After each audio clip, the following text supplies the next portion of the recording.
Listen to me, please. You're like me, a Homo sapiens, a wise human. Life, a miracle in the universe, appeared around 4 billion years ago, and we humans, only 200,000 years ago.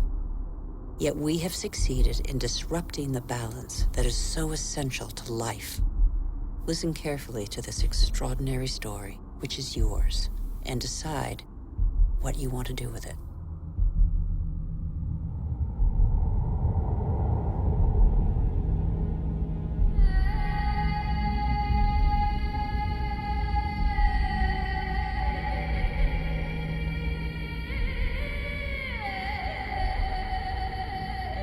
These are traces of our origins. At the beginning, our planet was no more than a chaos of fire. A cloud of agglutinated dust particles, similar to so many similar clusters in the universe. Yet this was where the miracle of life occurred.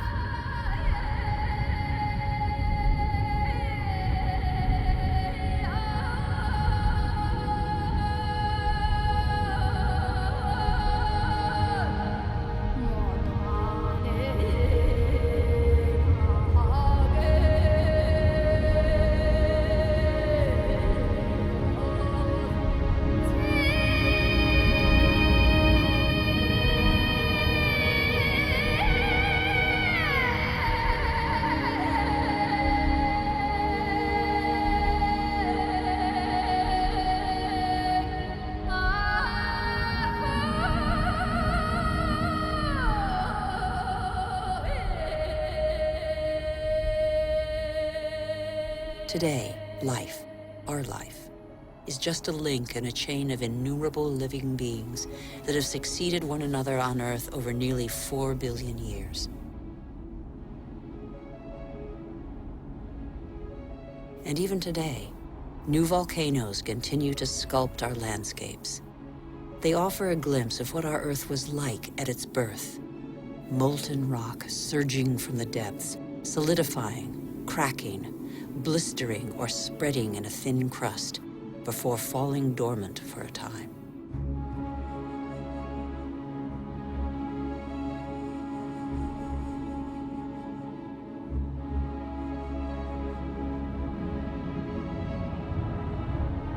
These wreaths of smoke curling from the bowels of the Earth bear witness to the Earth's original atmosphere, an atmosphere devoid of oxygen.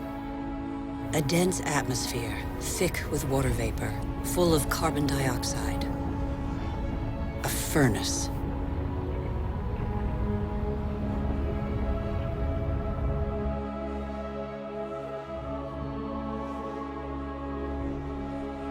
The Earth cooled. The water vapor condensed and fell in torrential downpours.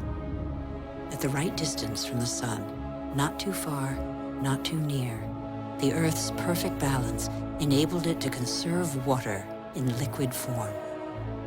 The water cut channels. They are like the veins of a body, the branches of a tree, the vessels of the sap that the water gave to the Earth.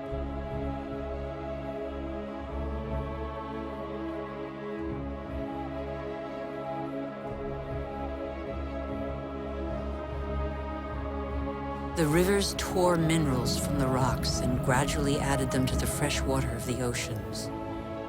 And the oceans became heavy with salt.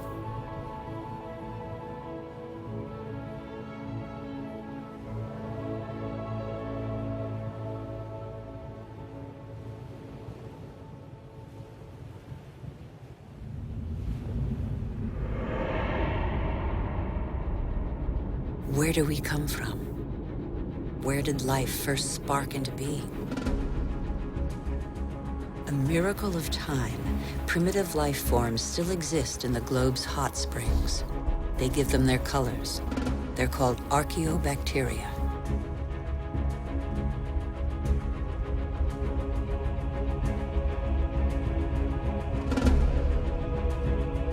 They all feed off the Earth's heat, all except the cyanobacteria, or blue-green algae.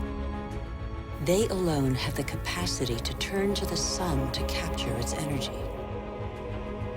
They are a vital ancestor of all yesterday's and today's plant species. These tiny bacteria and their billions of descendants changed the destiny of our planet. They transformed its atmosphere.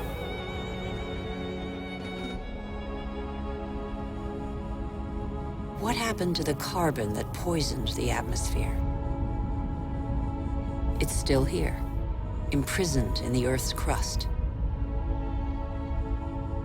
Here, there once was a sea inhabited by microorganisms.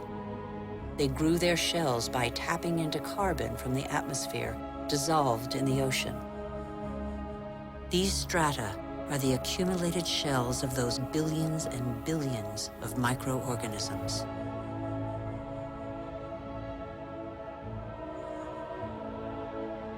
Thanks to them, the carbon drained from the atmosphere and other life forms could develop. It is life that altered the atmosphere. Plant life fed off the sun's energy, which enabled it to break apart the water molecule and take the oxygen. And oxygen filled the air. The Earth's water cycle is a process of constant renewal. Waterfalls, water vapor, clouds, rain, springs, rivers, seas, oceans, glaciers. The cycle is never broken. There's always the same quantity of water on Earth. All the successive species on Earth have drunk the same water. The astonishing matter that is water, one of the most unstable of all. It takes a liquid form as running water, gaseous as vapor, or solid as ice. In Siberia, the frozen surfaces of the lakes in winter contain the traces of the forces that water deploys when it freezes. Lighter than water, the ice floats. It forms a protective mantle against the cold, under which life can go on.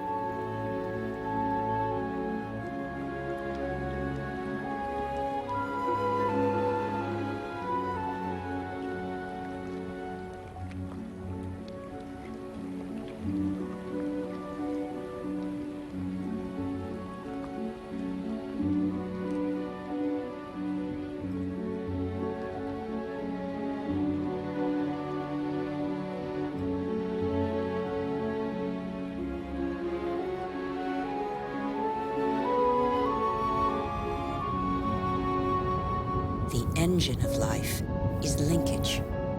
Everything is linked. Nothing is self-sufficient. Water and air are inseparable, united in life and for our life on Earth. Sharing is everything.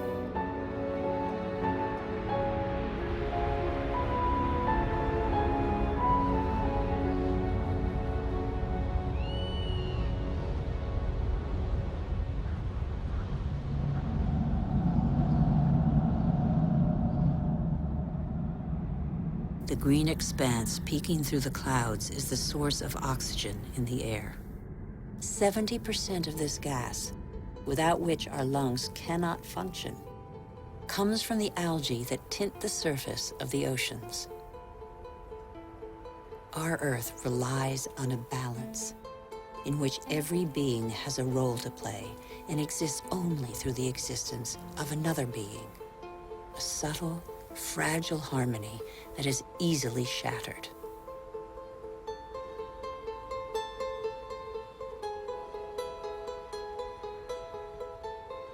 Thus, corals are born from the marriage of algae and shells. Coral reefs cover less than 1% of the ocean floor, but they provide a habitat for thousands of species of fish, mollusks, and algae. The equilibrium of every ocean depends on them.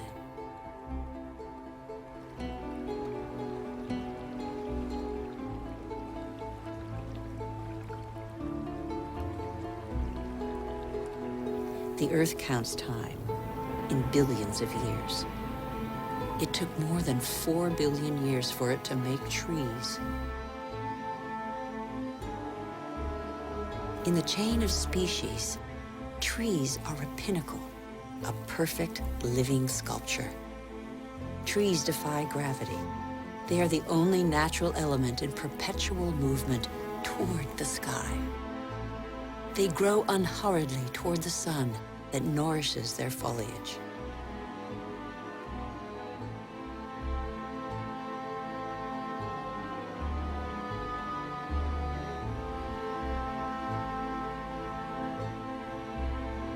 They have inherited from those minuscule cyanobacteria the power to capture light's energy. They store it and feed off it, turning it into wood and leaves, which then decompose into a mixture of water, mineral, vegetable, and living matter. And so, gradually, soils are formed.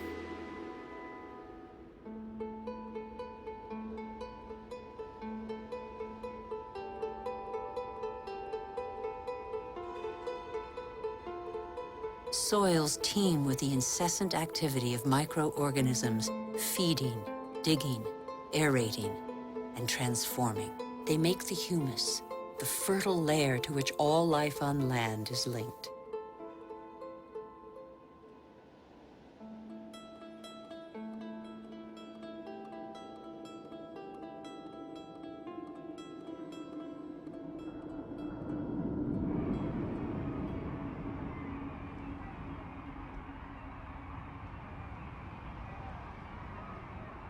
What do we know about life on Earth?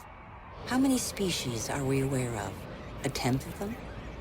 100th, perhaps? What do we know about the bonds that link them?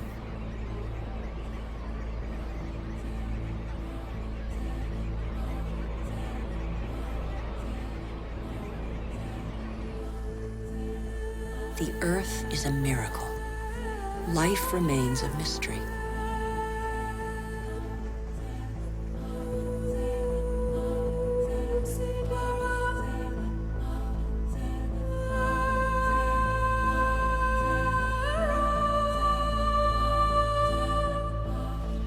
Families of animals form, united by customs and rituals that are handed down through the generations.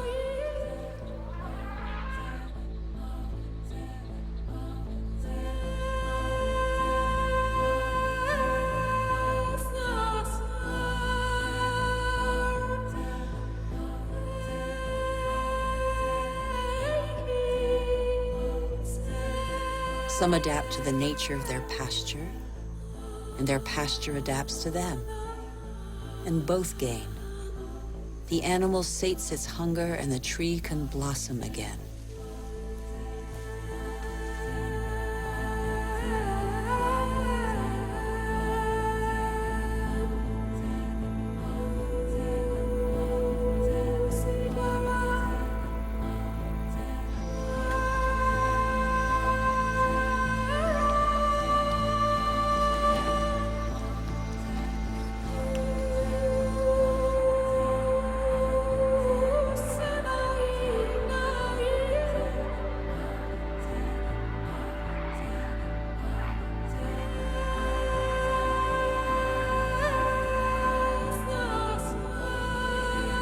In the great adventure of life on Earth, every species has a role to play. Every species has its place. None is futile or harmful. They all balance out.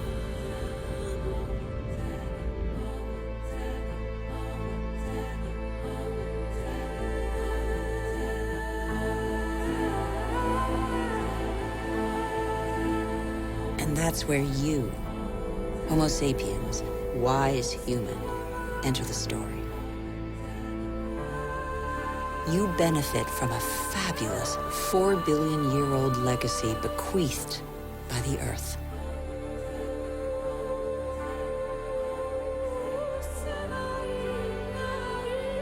You're only 200,000 years old, but you have changed the face of the world. Despite your vulnerability, you have taken possession of every habitat and conquered swaths of territory like no other species before you.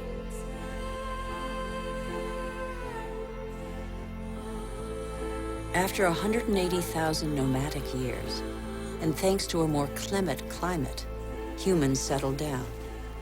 They no longer depended on hunting for survival. They chose to live in wet environments that abounded in fish, game, and wild plants, there where land, water, and life combine.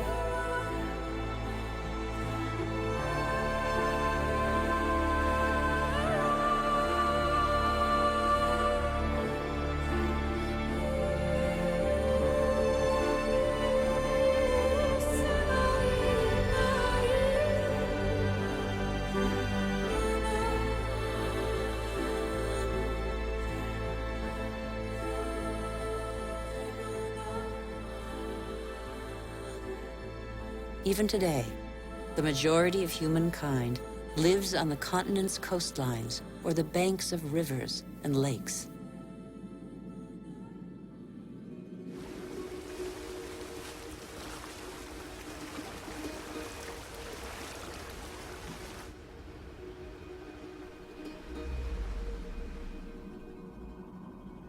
Across the planet, 1 person in 4 lives as humankind did 6,000 years ago. Their only energy, that which nature provides, season after season. It's the way of life of 1.5 billion people, more than the combined population of all the wealthy nations.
But life expectancy is short, and hard labor takes its toll. The uncertainties of nature weigh on daily life. Education is a rare privilege. Children are a family's only asset, as long as every extra pair of hands is a necessary contribution to its subsistence.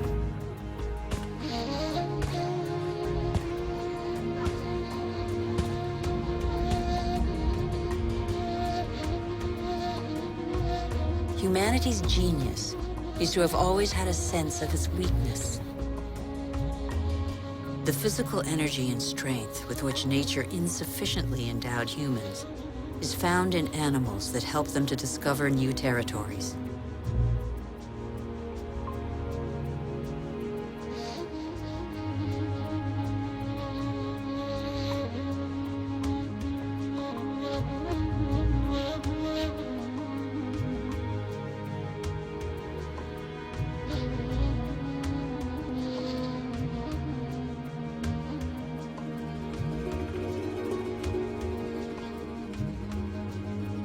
But how can you conquer the world on an empty stomach?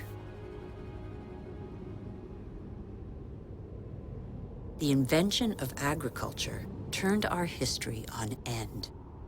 It was less than 10,000 years ago. Agriculture was our first great revolution.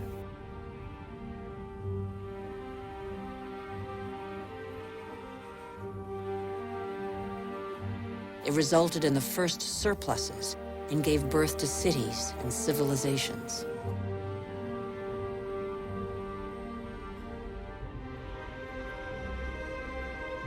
The memory of thousands of years scrabbling for food faded. Having made grain the yeast of life, we multiplied the number of varieties and learned to adapt them to our soils and climates.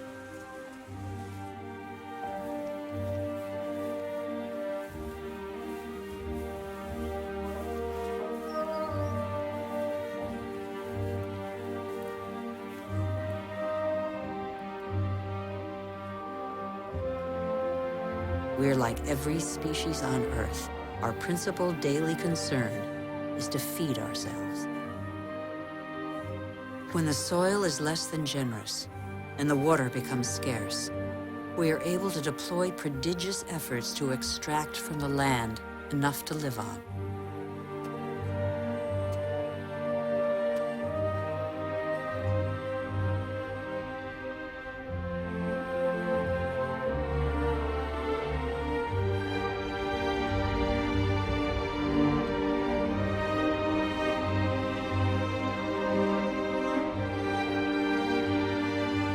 Humans shape the land with the patience and devotion that the earth demands in an almost sacrificial ritual performed over and over.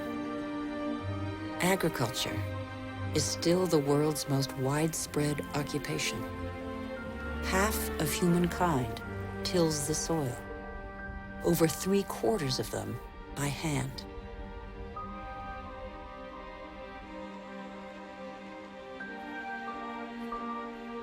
Agriculture is like a tradition handed down from generation to generation in sweat, graft, and toil, because for humanity, it is a prerequisite of survival.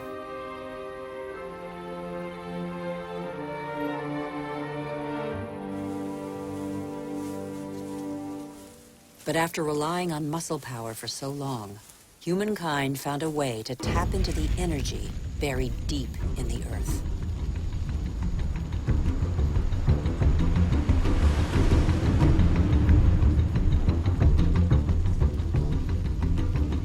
These flames are also from plants, a pocket of sunlight, pure energy, the energy of the sun, captured over millions of years by millions of plants more than 100 million years ago. It's coal, it's gas, and above all, it's oil.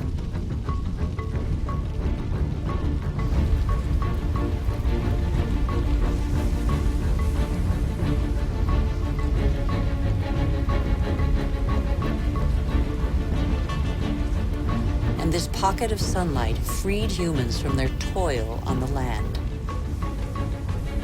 With oil began the era of humans who break free of the shackles of time.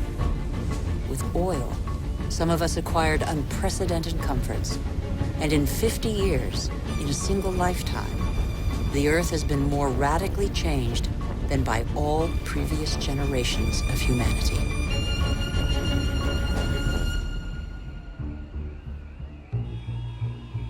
Faster and faster. In the last 60 years, the Earth's population has almost tripled, and over 2 billion people have moved to the cities. Faster and faster. Shenzhen in China, with its hundreds of skyscrapers and millions of inhabitants, was just a small fishing village barely 40 years ago. Faster and faster. In Shanghai, 3,000 towers and skyscrapers have been built in 20 years. Hundreds more are under construction. Today, over half of the world's 7 billion inhabitants live in cities.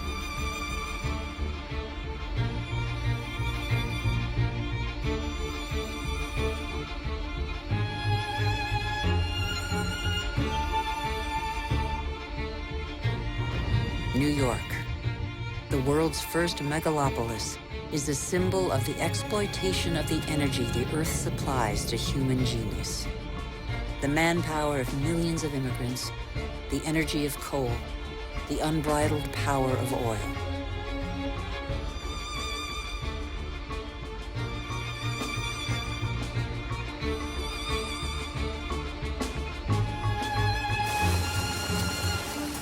America was the first to harness the phenomenal, revolutionary power of black gold. In the fields, machines replaced men. a liter of oil generates as much energy as 100 pairs of hands in 24 hours. In the United States, only 3 million farmers are left. They produce enough grain to feed 2 billion people. But most of that grain is not used to feed people. Here, and in all other industrialized nations, it's transformed into livestock feed, or biofuels.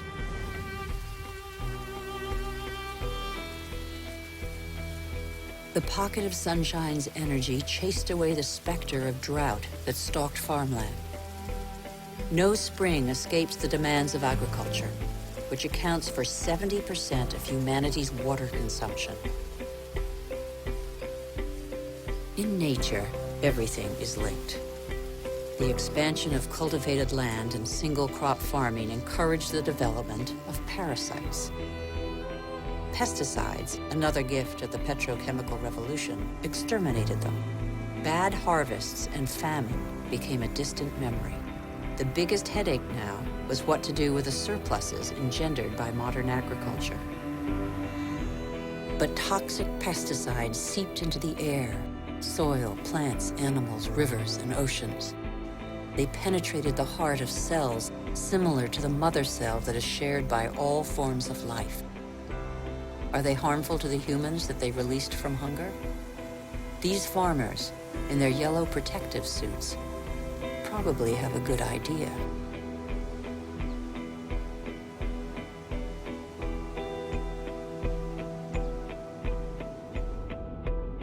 Then came fertilizers, another petrochemical discovery. They produced unprecedented results on plots of land thus far ignored.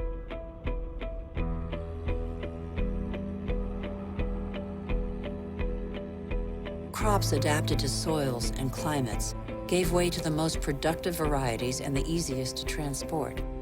And so, in the last century, 3/4 of the varieties developed by farmers over thousands of years have been wiped out.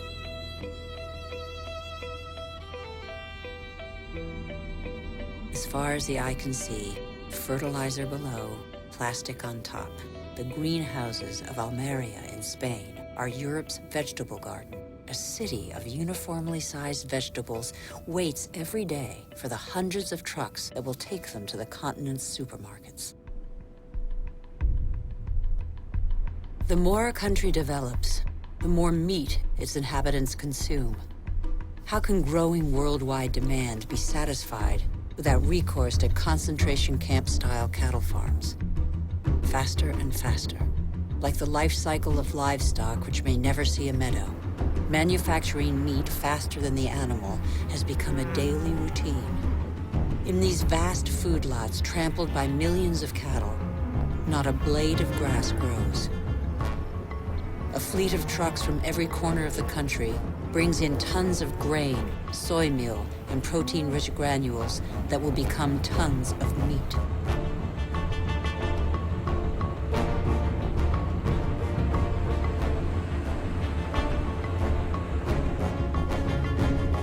The result is that it takes 100 liters of water to produce 1 kilogram of potatoes, 4,000 liters for 1 kilo of rice, and 13,000 liters for 1 kilo of beef, not to mention the oil guzzled in the production process and transport.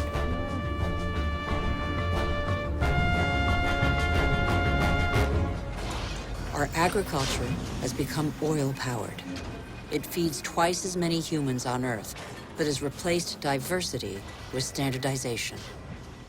It has offered many of us comforts we could only dream of, but it makes our way of life totally dependent on oil.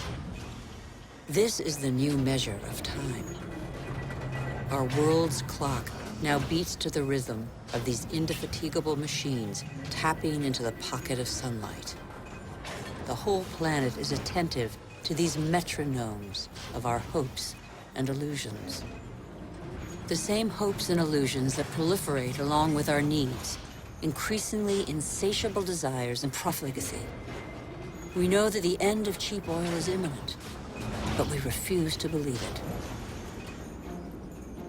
For many of us, the American dream is embodied by a legendary name, Los Angeles.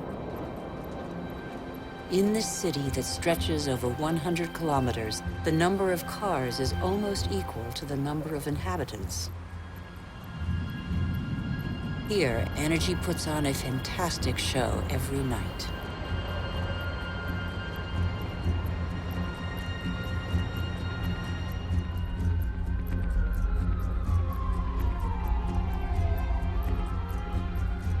The days seem to be no more than the pale reflection of nights that turn the city into a starry sky.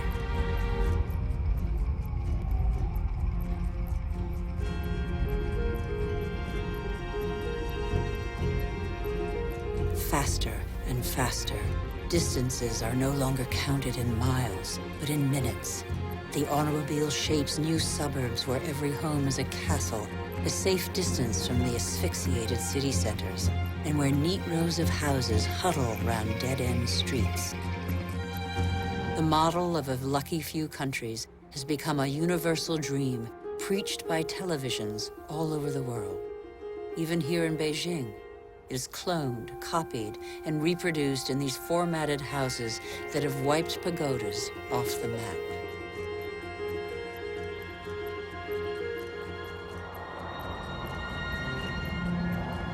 The automobile has become the symbol of comfort and progress. If this model were followed by every society, the planet wouldn't have 900 million vehicles as it does today, but 5 billion. Faster and faster. The more the world develops, the greater its thirst for energy. Everywhere, machines dig, bore, and rip from the earth the pieces of stars buried in its depths since its creation. Minerals.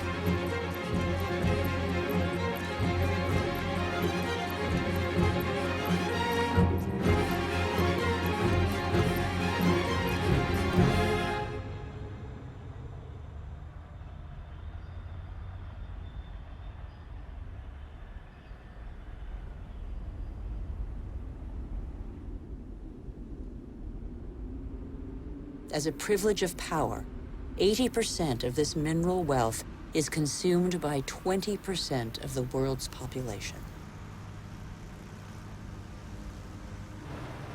Before the end of this century, excessive mining will have exhausted nearly all the planet's reserves.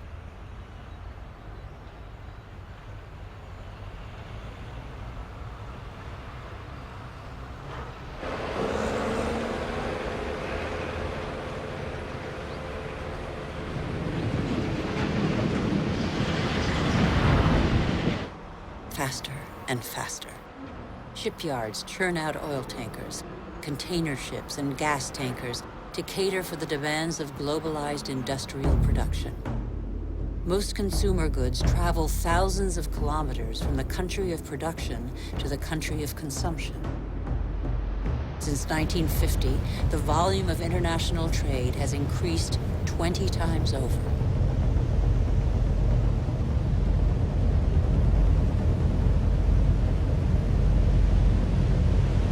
90% of trade goes by sea. 500 million containers are transported every year, headed for the world's major hubs of consumption, such as Dubai.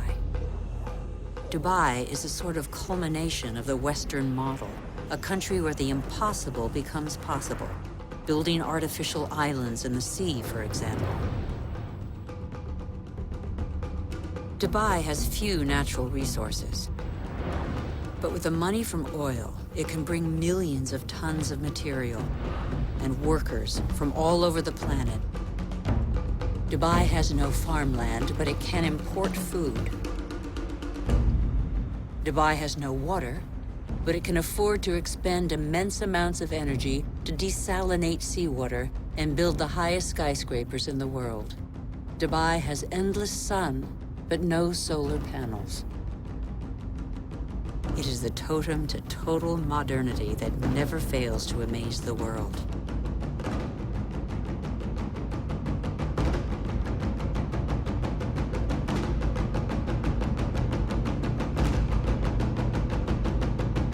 Dubai is like the new beacon for all the world's money.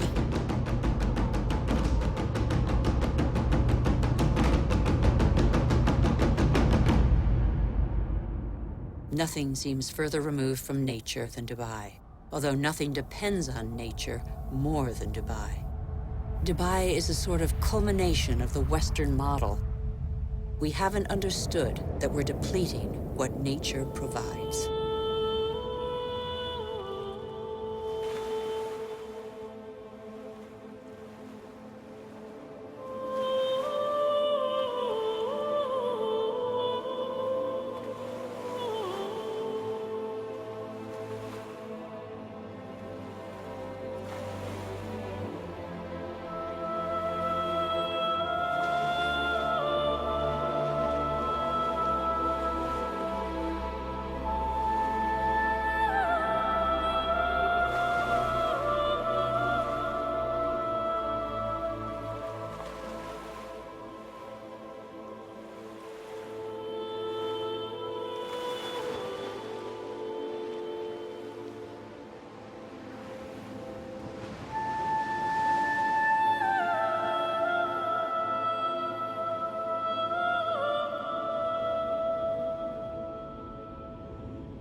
Since 1950, fishing catches have increased five-fold, from 18 to 100 million metric tons a year.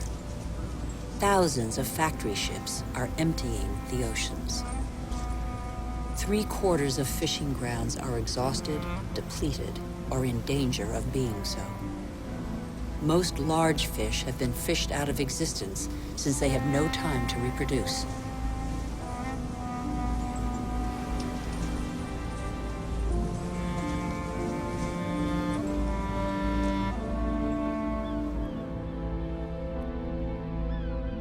We are destroying the cycle of a life that was given to us.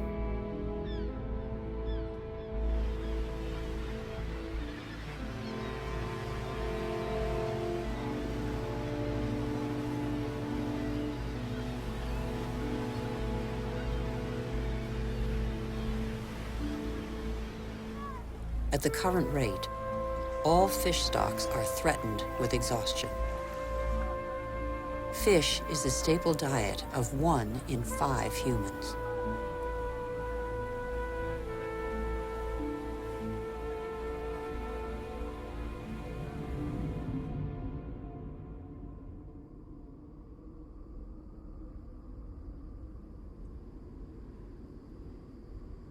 We have forgotten that resources are scarce. 500 million humans live in the world's desert lands, more than the combined population of Europe. They know the value of water. They know how to use it sparingly. Here, they depend on wells replenished by fossil water, which accumulated underground in the days when it rained on these deserts, 25,000 years ago.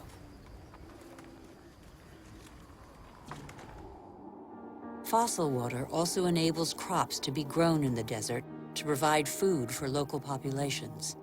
The field's circular shape derives from the pipes that irrigate them around a central pivot. But there is a heavy price to pay. Fossil water is a non-renewable resource.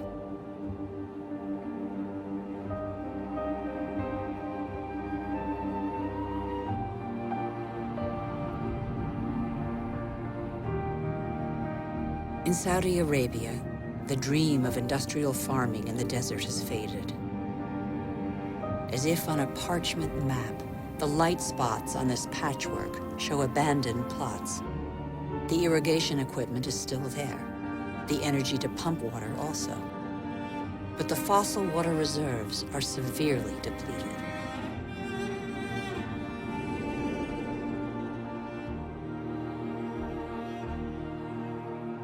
Israel turned the desert into arable land.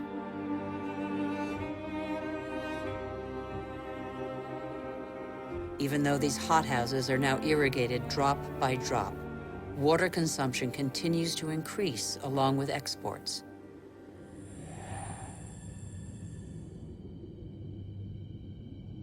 the once mighty River Jordan is now just a trickle. Its water has flown to supermarkets all over the world in crates of fruit and vegetables.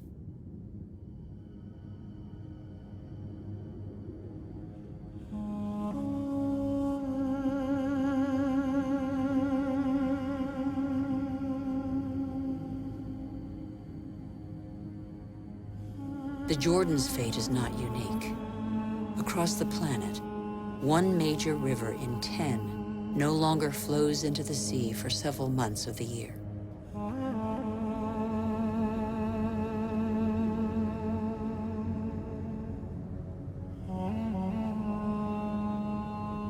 Deprived of the Jordan's water, the level of the Dead Sea goes down by over 1 meter per year.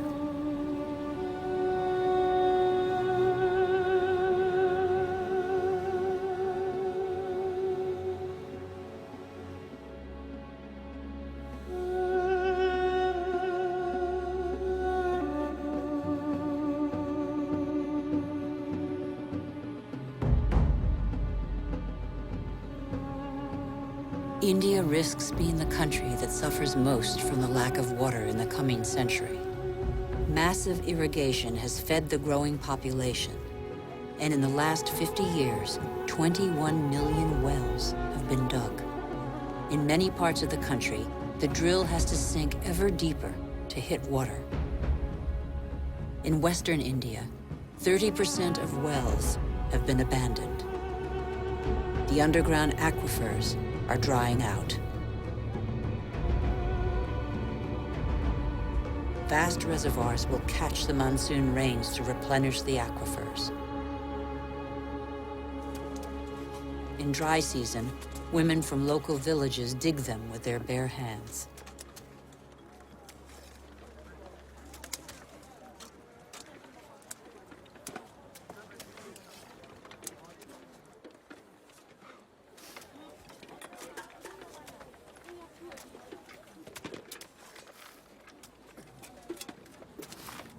Thousands of kilometers away, 800 to 1,000 liters of water are consumed per person per day. Las Vegas was built out of the desert. Millions of people live there. Thousands more arrive every month. The inhabitants of Las Vegas are among the biggest consumers of water in the world.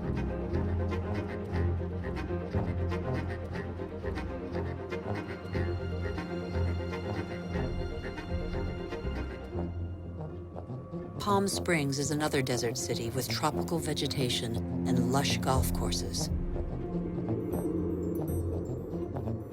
How long can this mirage continue to prosper?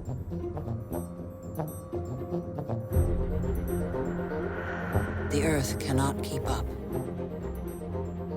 The Colorado River, which brings water to these cities, is one of those rivers that no longer reaches the sea. Water levels in the catchment lakes along its course are plummeting.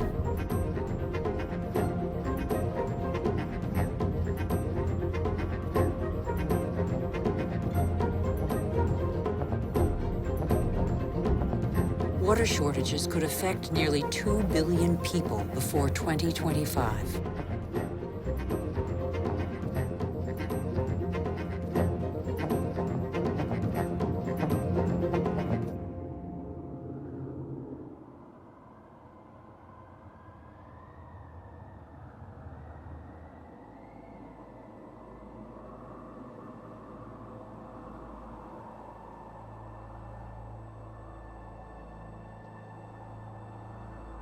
The wetlands represent 6% of the surface of the planet. Under their calm water lies a veritable factory where plants and microorganisms patiently filter the water and digest all the pollution. These marshes are indispensable environments for the regeneration and purification of water. They are sponges that regulate the flow of water. They absorb it in the wet season and release it in the dry season.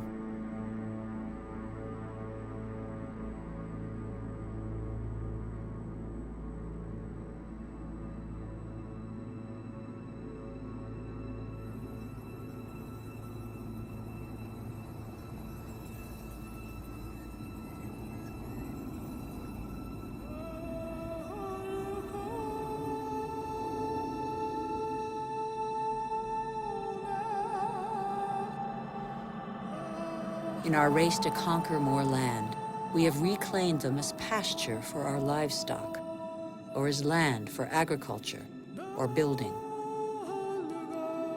In the last century, half of the world's marshes were drained. We know neither their richness nor their role.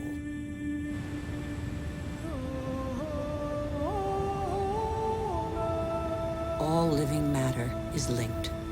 Water, air, soil, trees. The world's magic is right in front of our eyes.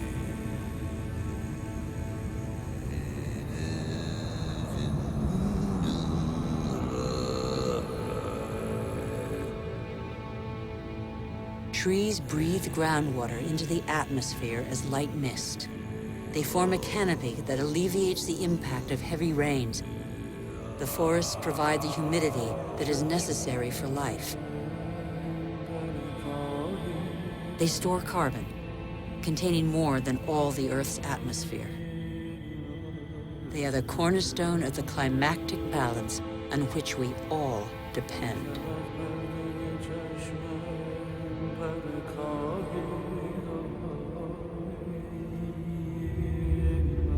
The trees of the primary forests provide a habitat for 3/4 of the planet's biodiversity. That's to say, of all life on Earth.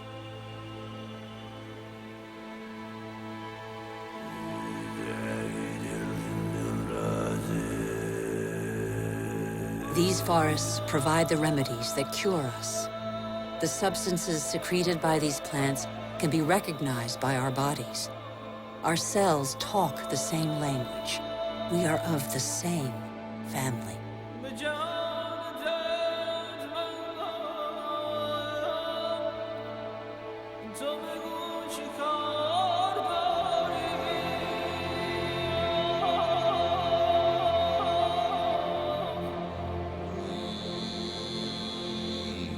But in barely 40 years, the world's largest rainforest, the Amazon, has been reduced by 20%.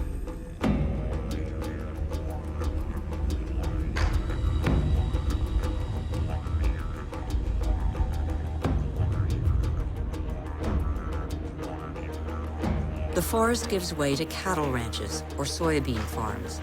95% of these soybeans are used to feed livestock and poultry in Europe and Asia.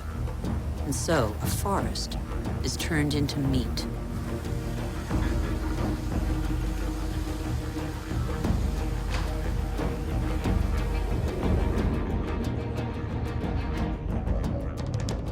Barely 20 years ago, Borneo, the 4th largest island in the world, was covered by a vast primary forest. At the current rate of deforestation, it will have totally disappeared within 10 years.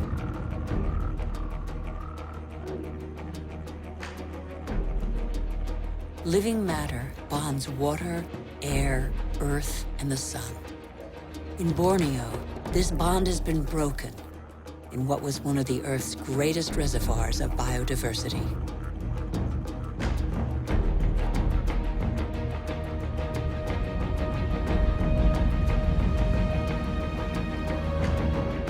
This catastrophe was provoked by the decision to produce palm oil, one of the most productive and consumed oils in the world, on Borneo. Palm oil not only caters to our growing demand for food, but also cosmetics, detergents, and increasingly, alternative fuels. The forest diversity was replaced by a single species, the oil palm. For local people, it provides employment. It is an agricultural industry.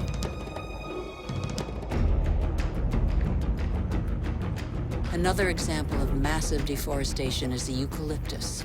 Eucalyptus is used to make paper pulp. Plantations are growing as demand for paper has increased 5-fold in 50 years. One forest does not replace another forest. At the foot of these eucalyptus trees, nothing grows because their leaves form a bed that is toxic for most other plants. They grow quickly, but exhaust water reserves. Soybeans, palm oil, eucalyptus trees. Deforestation destroys the essential to produce the superfluous. But elsewhere, deforestation is a last resort to survive.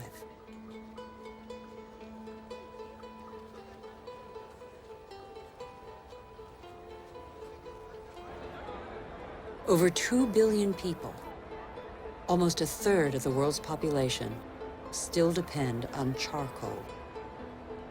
In Haiti, one of the world's poorest countries, charcoal is one of the population's main consumables. Once the pearl of the Caribbean, Haiti can no longer feed its population without foreign aid.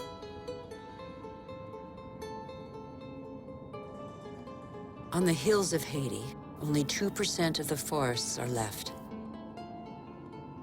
Stripped bare, nothing holds the soils back. The rainwater washes them down the hillsides as far as the sea. What's left is increasingly unsuitable for agriculture.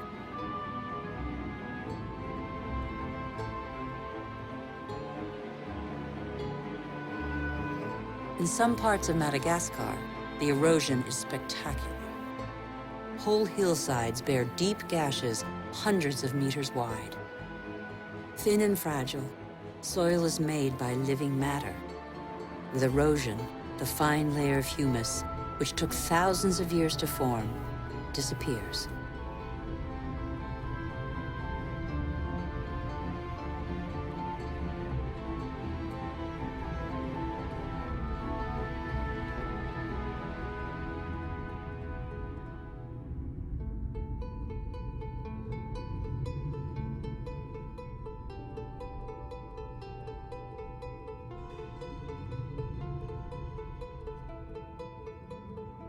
Here's one theory of the story of the Rapa Nui, the inhabitants of Easter Island, that could perhaps give us pause for thought. Living on the most isolated island in the world, the Rapa Nui exploited their resources until there was nothing left. Their civilization did not survive. On these lands stood the highest palm trees in the world. They have disappeared. The Rapa Nui chopped them all down for lumber. They then had to face widespread soil erosion. The Rapa Nui could no longer go fishing. There were no trees to build canoes.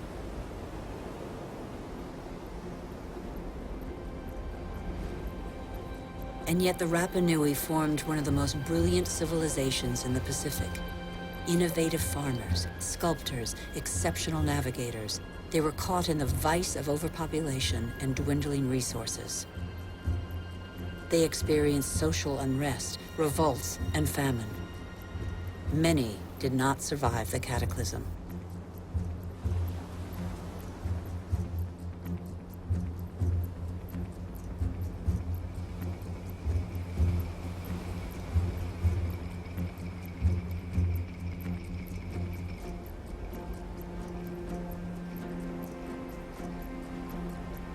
The real mystery of Easter Island is not how its strange statues got there. We know now. It's why the Rapa Nui didn't react in time.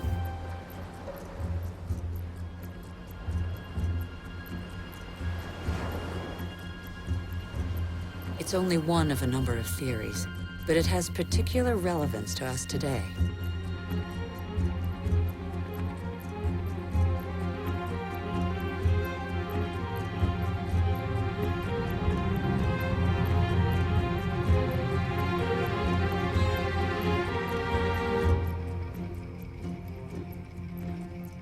Since 1950, the world's population has almost tripled. And since 1950, we have more fundamentally altered our island, the Earth, than in all of our 200,000-year history. Nigeria is the biggest oil exporter in Africa, and yet 70% of the population lives under the poverty line. The wealth is there, but the country's inhabitants don't have access to it. The same is true all over the globe. Half the world's poor live in resource-rich countries.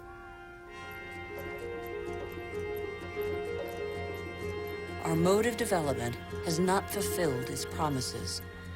In 50 years, the gap between rich and poor has grown wider than ever.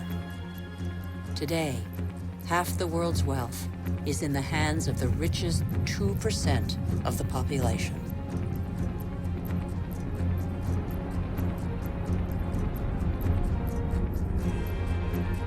Can such disparities be maintained?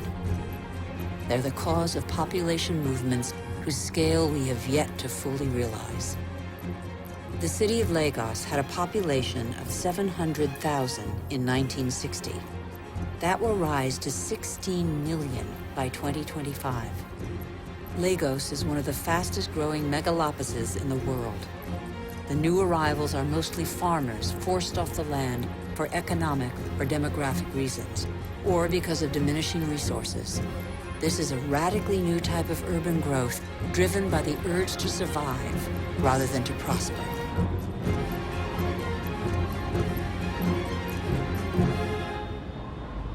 Every week, over 1 million people swell the populations of the world's cities.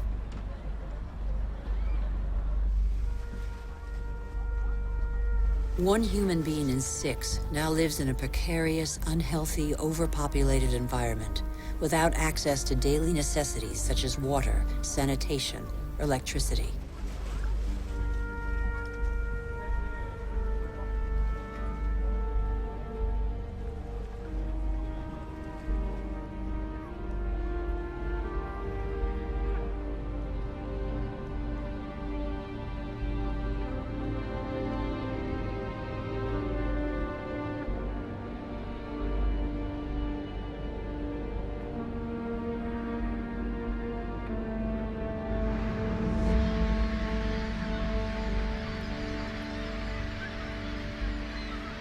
Hunger is spreading once more. It affects nearly 1 billion people.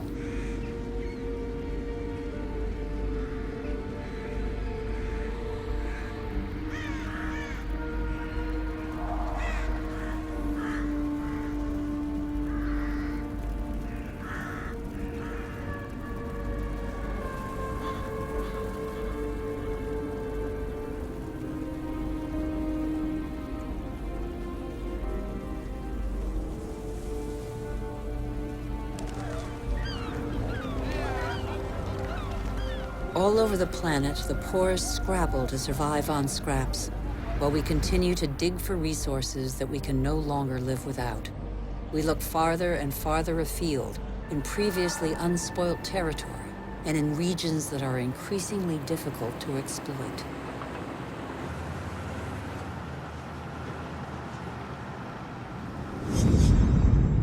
We're not changing our model. Oil might run out. We can still extract oil from the tar sands of Canada.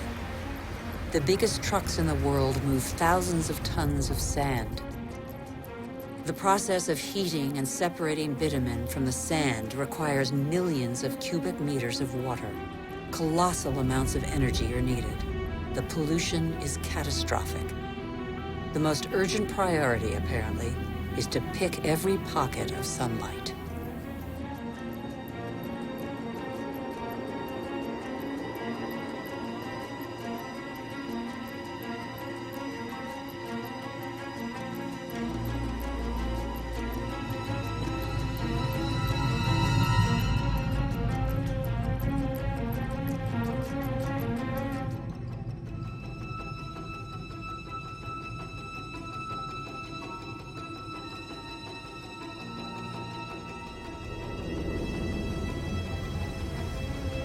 Our oil tankers are getting bigger and bigger.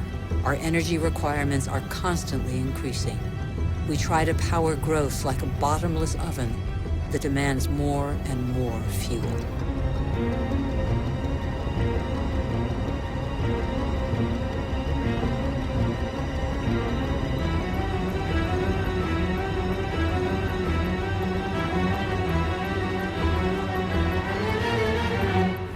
It's all about carbon. In a few decades, the carbon that made our atmosphere a furnace and that nature captured over millions of years, allowing life to develop, will have largely been pumped back out. The atmosphere is heating up. It would have been inconceivable for a boat to be here just a few years ago. Transport, industry, deforestation, agriculture. Our activities release gigantic quantities of carbon dioxide. Without realizing it, molecule by molecule, we have upset the Earth's climatic balance. All eyes are on the poles, where the effects of global warming are most visible. It's happening fast, very fast.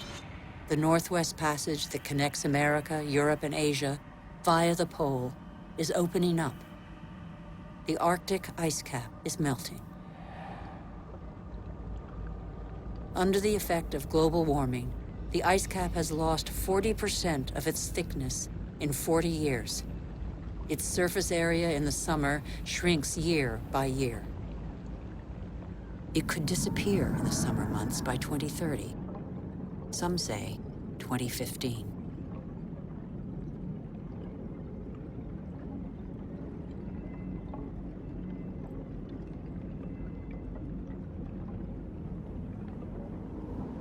The sunbeams that the ice sheet previously reflected back now penetrate the dark water, heating it up. The warming process gathers pace.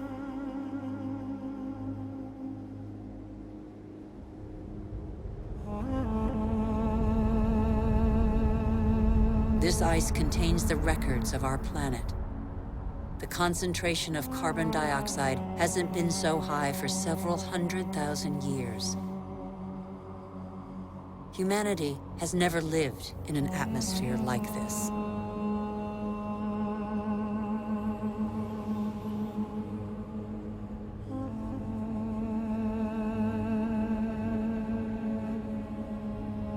Is excessive exploitation of our resources threatening the lives of every species?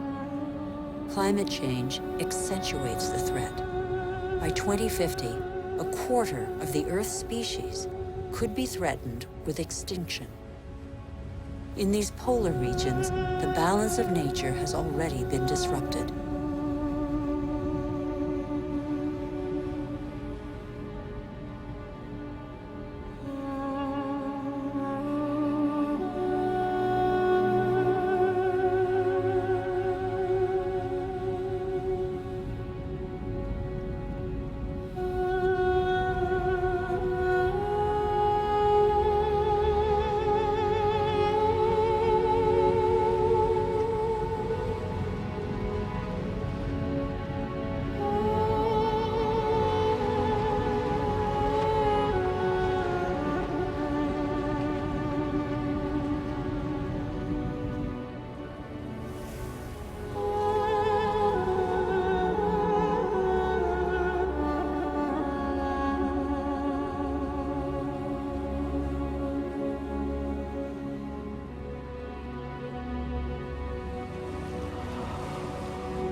Around the North Pole, the ice cap has lost 30% of its surface area in 30 years.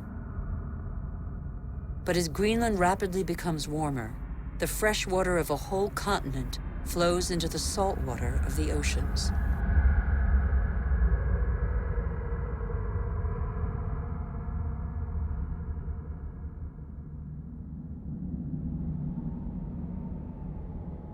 Greenland's ice contains 20% of the fresh water of the whole planet. If it melts, sea levels will rise by nearly 7 meters.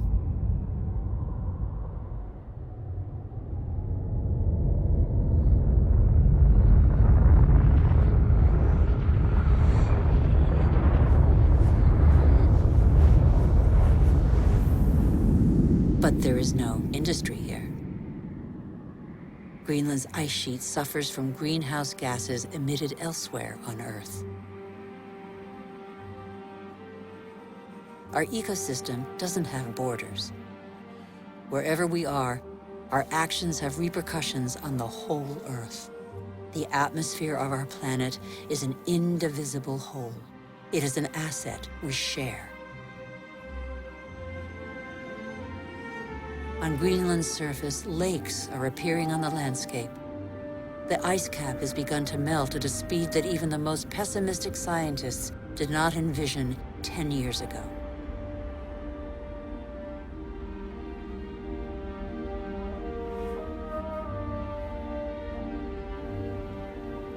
More and more of these glacier-fed rivers are merging together and burrowing through the surface.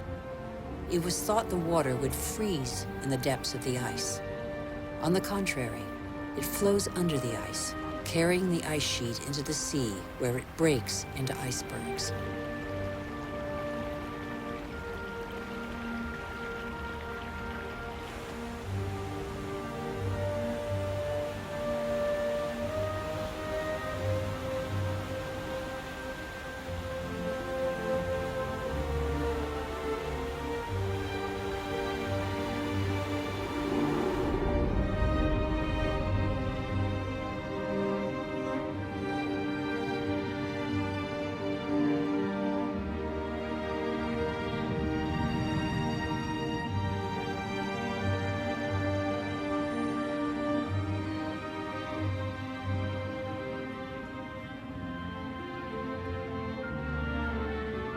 As the fresh water of Greenland's ice sheet gradually seeps into the salt water of the oceans, low-lying lands around the globe are threatened.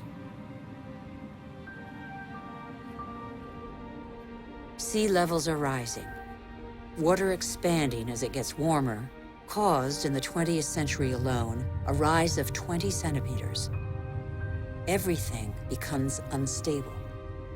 Coral reefs, for example, are extremely sensitive to the slightest change in water temperature. 30% have disappeared. They are an essential link in the chain of species.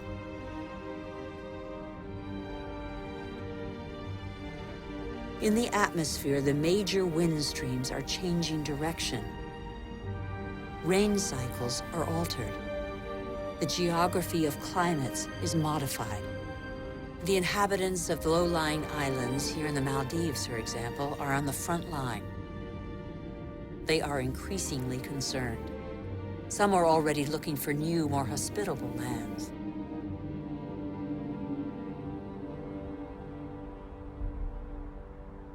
If sea levels continue to rise faster and faster, what will major cities like Tokyo, the world's most populous city, do? Every year, scientists' predictions become more and more alarming.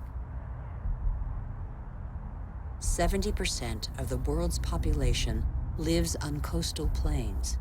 11 of the 15 biggest cities stand on a coastline or river estuary. As the seas rise, salt will invade the water table, depriving inhabitants of drinking water. Migratory phenomena are inevitable. The only uncertainty concerns their scale.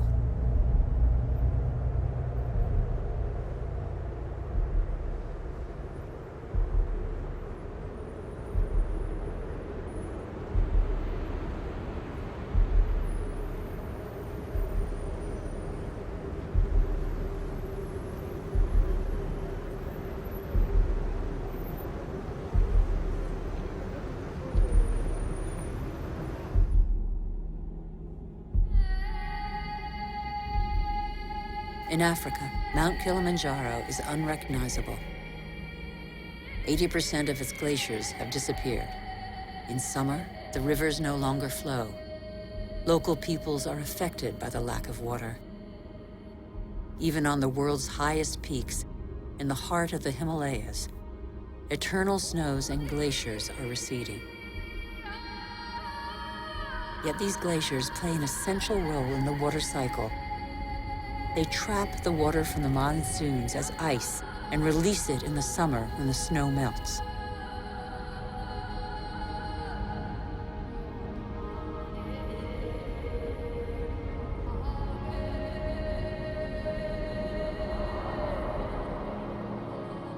The glaciers of the Himalayas are the source of all the great Asian rivers, the Indus, Ganges, Mekong, Yangtze-Kiang.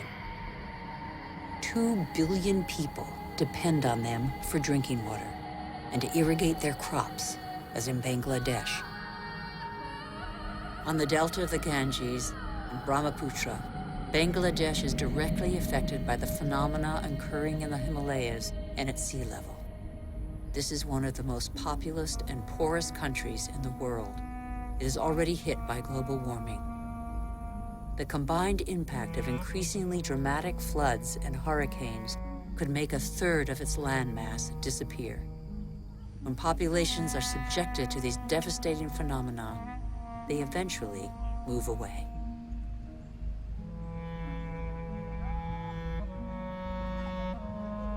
Wealthy countries will not be spared. Droughts are occurring all over the planet. In Australia, half of farmland is already affected.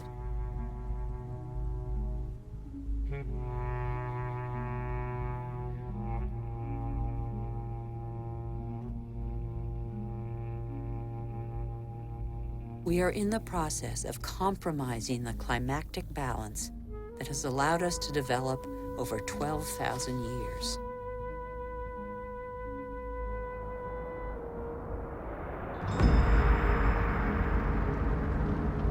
More and more wildfires encroach on major cities. In turn, they exacerbate global warming. As the trees burn, they release carbon dioxide. The system that controls our climate has been severely disrupted. The elements on which it relies have been disrupted.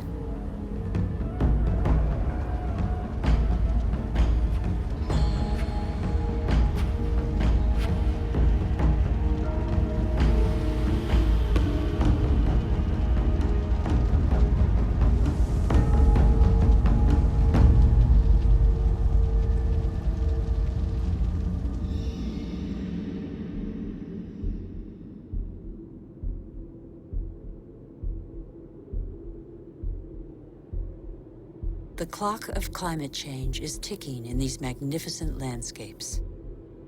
Here in Siberia and elsewhere across the globe, it is so cold that the ground is constantly frozen. It's known as permafrost. Under its surface lies a climactic time bomb. Methane, a greenhouse gas 20 times more powerful than carbon dioxide.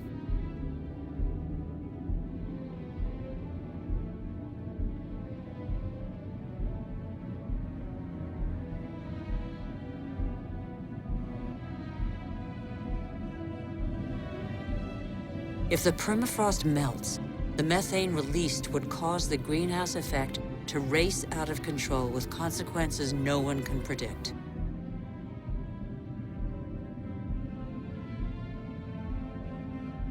We would literally be in unknown territory.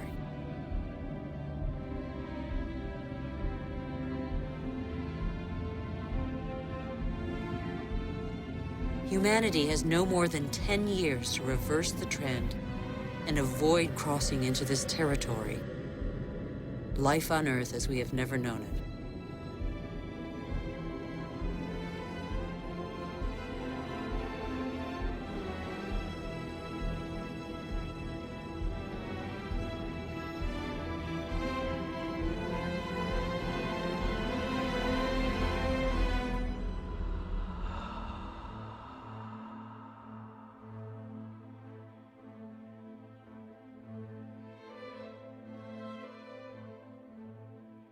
We have created phenomena we cannot control. Since our origins, water, air, and forms of life are intimately linked. But recently, we have broken those links. Let's face the facts. We must believe what we know. All that we have just seen is a reflection of human behavior. We have shaped the Earth in our image. We have very little time to change. How can this century carry the burden of 9 billion human beings if we refuse to be called to account for everything we alone have done.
The cost of our actions is high.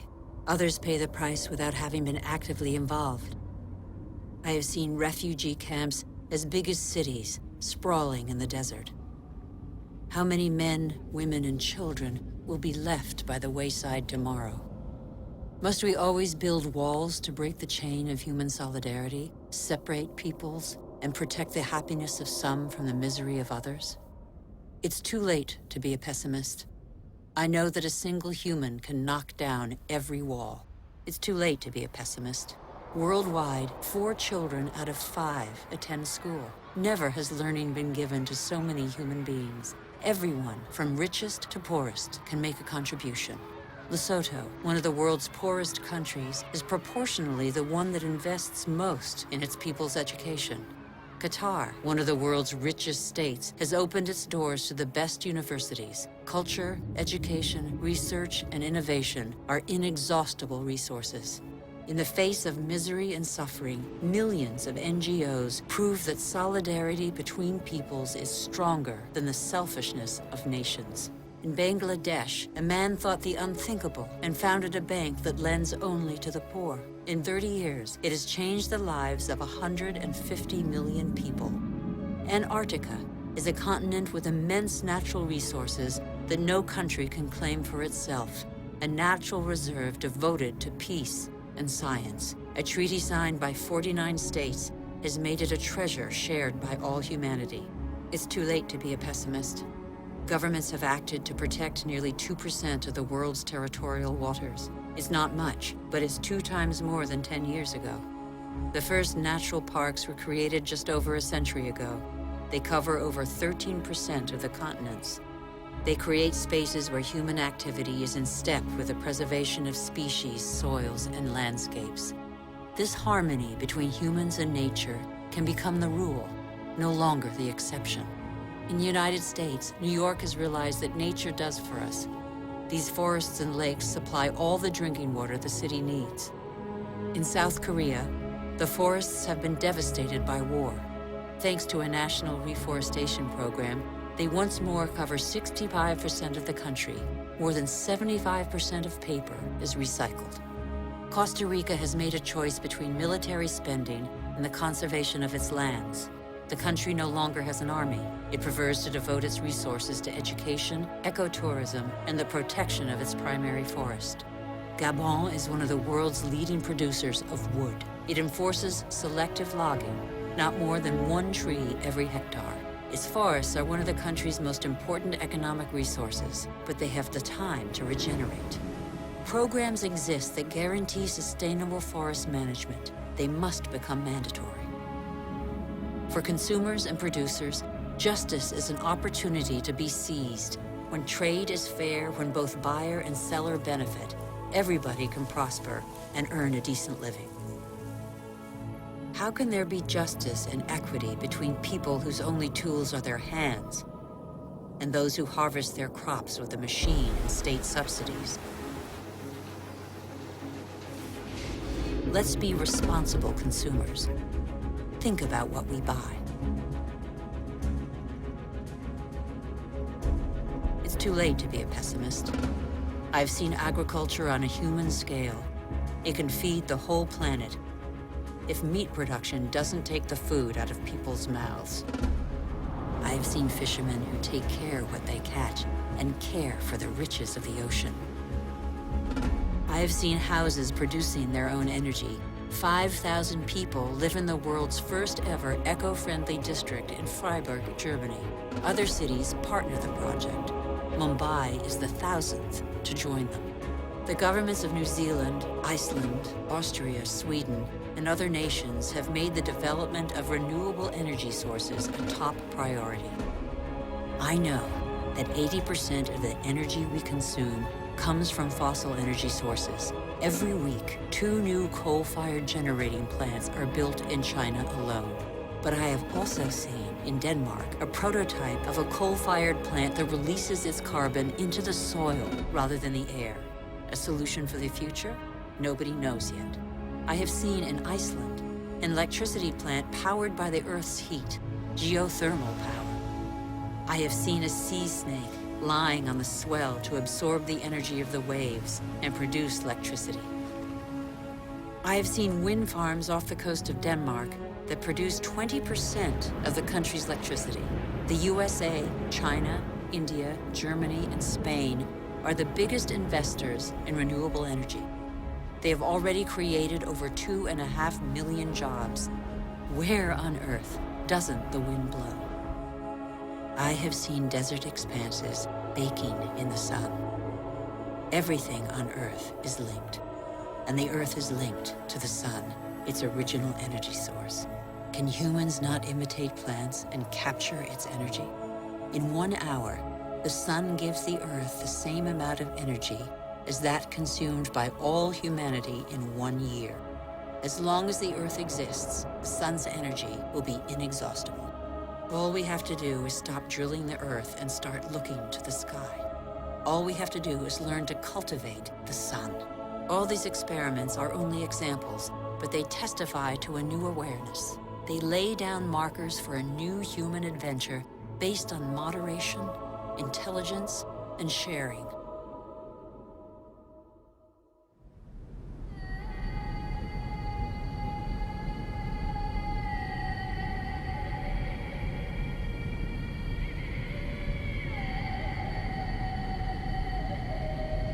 It's time to come together. What's important is not what's gone, but what remains.